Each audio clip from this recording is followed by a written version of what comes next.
Hello guys, आज हम बात करेंगे श्रोडिंगर रिप्रेजेंटेशन या तो हम बोल सकते हैं श्रोडिंगर पिक्चर की। 5 मिनट का खेल है, बहुत ही ज़्यादा इजी है, आप बहुत इजी समझोगे। देखो, यहाँ पे लिखा है कि जो वेव फंक्शन होता है श्रोडिंगर पिक्चर में, वो डिपेंड करता है टाइम पे, और जो ऑपरेटर्स होते हैं वो टाइम के इंडिपेंडेंट होते हैं। ठीक है। सो देखो, by the time dependent Schrodinger equation we have, हमने ये चीज़ पढ़ी है कि जो Hamiltonian psi is equals to E psi, यानी कि H psi is equals to E psi हमने पढ़ा। और ई क्या होता है एक्चुअल में? I H cut curl by curl T.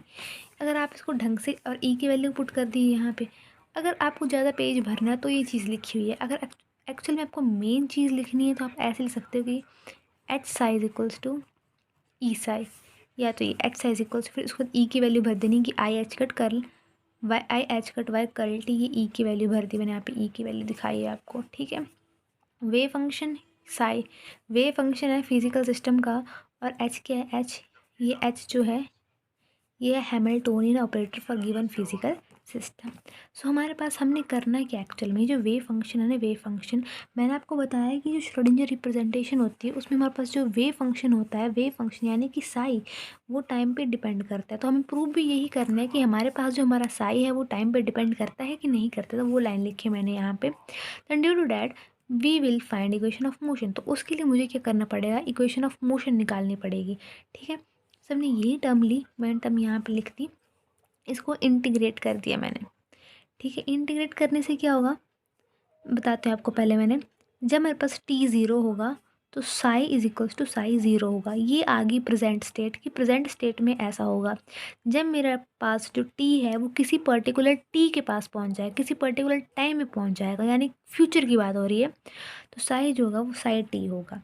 ठीक है। अब इंटीग्रेट कर दिया तो इंटीग्रेशन से differentiation cancel, H T upon I H cut, H T upon I H cut, and दूसरी तरफ इज इक्वल टू के पास क्या है हमारे पास? Curl psi by curl, sorry curl curl psi by psi.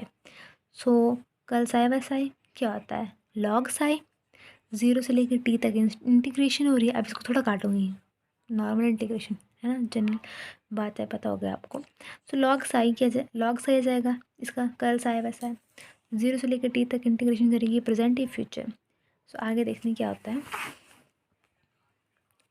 सो यहाँ पे हमारे पास log psi T minus log psi zero, वो उसको सॉल्व करा है हमने। किसको सॉल्व करा है?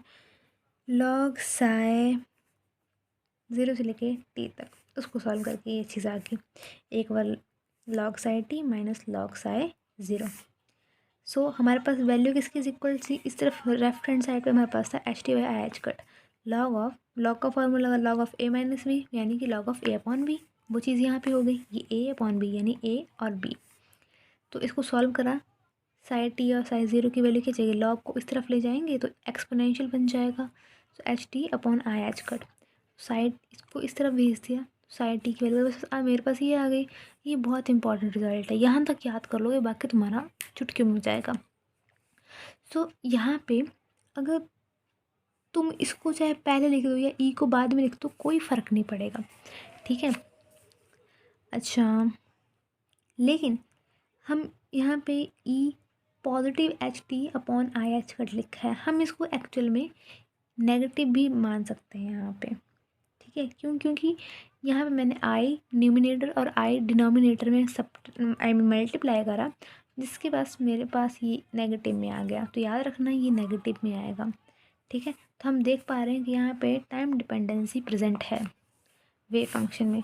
सो ये जो हमारे पास ये चीज़ जो बनी, बोल रही है ये चीज़ जो है ये एक ऑपरेटर है। कौन सा ऑपरेटर है? ये minus I H T Y H का टी ई के लेके, ये हमारे पास एक ऑपरेटर है, एक ऑपरेटर की तरह काम करता है। और we can say it as unitary operator, जिसका जो कॉम्प्लेक्स कॉन्जुगेट होता है वो इक्वल होता है उसके इन्वर्स के। यानी कि पहले ये ऐसा था, फिर ऐसा हो गया, मैंने इसका कॉम्प्लेक्स कॉन्जुगेट इसके इन्वर्स मतलब U conjugate is equals to U का इन्वर्स। तो देखते हैं यहाँ पे एग्जाम, जो यू था मेरे पास, मान लो यू क्या था आपके पास? नेगेटिव में था, तो वो क्या जाएगा? पॉजिटिव में हो जाएगा, I H cut T upon H cut. ठीक है। तो उसका इन्वर्स क्या होगा? तो वन अपॉन ई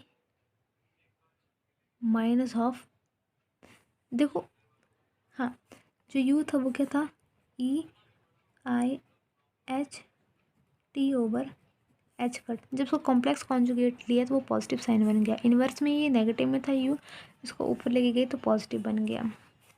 सो ये चीज़ें याद रखना, ठीक है। आगे मैंने नीचे यही समझाया हुआ है कि जो हमारे पास ये चीज़ जो आता है, ये और ये चीज़ें मैंने बताई हैं कि ये चीज़ जो नेगेटिव वाली treat as an function and depend upon time means psi T also depend upon time, मतलब ये चीज़ समझाई हुई है मैंने।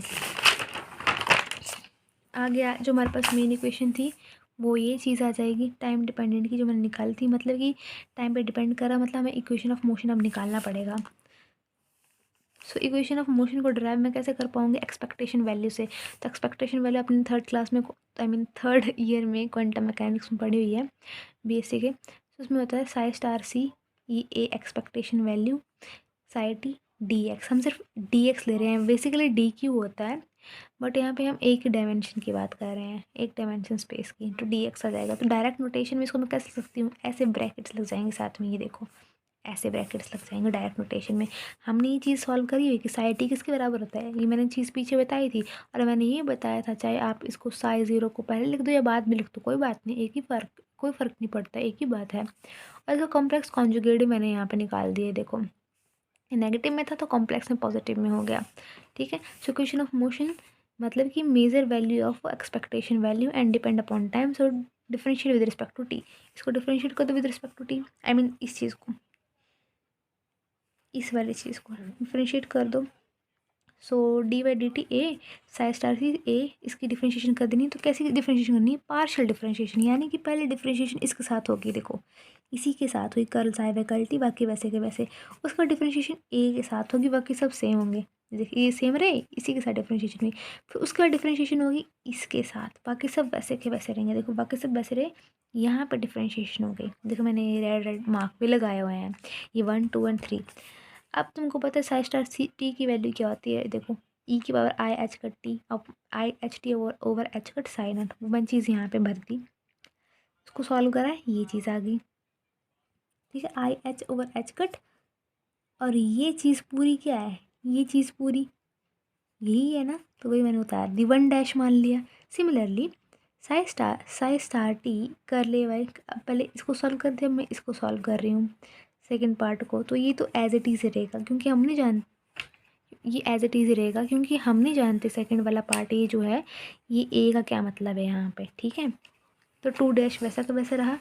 अब मैं देखूँगी इस वाले हिस्से को, तो इस वाले हिस्से को जानने की कोशिश करी, तुमको पता है कि कितना है यहाँ पे साई स्टार, देखो ये चीज़ तो बेसिक वैसे रहेगी ना, psi star alpha, sorry psi star T A curl psi by D T D X, यानी curl psi by T D T. So curl psi by T D T वो कितना आ जाएगा, इसको डिफरेंशिएट कर दो, बाकी के विद रिस्पेक्ट टू टी नहीं लेंगे।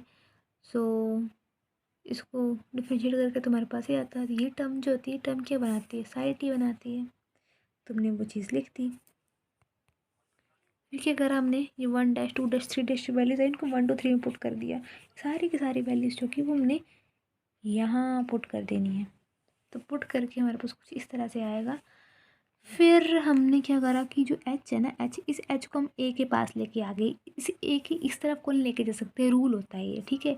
एच यहाँ रहेगा, इससे आगे नहीं जाएगा, ठीक है, ना इससे पीछे रहेगा। तो एच ए इकट्ठा कर दिया। सिमिलरली यहाँ से भी ए एच इकट्ठा हो गया, ये चीज़ एज इट इज़। फिर इन दोनों चीज़ को, ये वाली और ये वाली चीज़ को मैंने एक जगह लिख दिया, ये ऐसे हो गया, एच ए एच क्या होता है, एच ए होता है।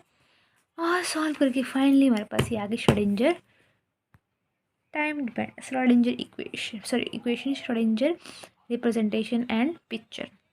Thank you so much.